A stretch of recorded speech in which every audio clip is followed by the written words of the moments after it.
బాబు గారు నమస్కారం. క్షమించాలా, ఏమి అయిందని మీకు ఆల్రెడీ ఇన్ఫామ్ చేసి ఉండవచ్చు.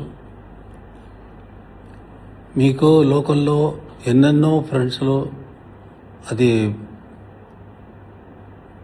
వెరీ క్లోజెస్ట్ ఫ్రెండ్స్ ఉండవచ్చు. బట్ నాకు ఒకే ఒకరు ఫ్రెండ్స్ అంటే, ఆత్మీయుడు అంటే మీరు ఒకరే.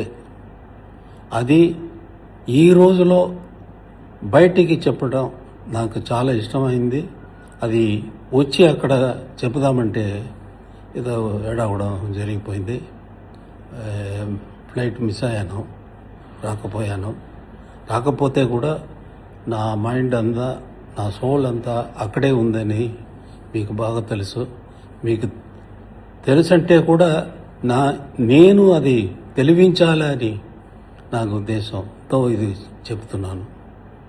మీకు మంచి ఆరోగ్యం, మంచి పౌడు, మంచి గొప్పతనం, ఇవి అన్నీ దేవుడు బాగా ఇచ్చి ఉన్నారు. దేవుడు ఇచ్చేది అన్నీ కరెక్ట్ పర్సన్కే ఇచ్చారు అనేది నా నమ్మకం, నా దీర్ఘమైన నమ్మకం.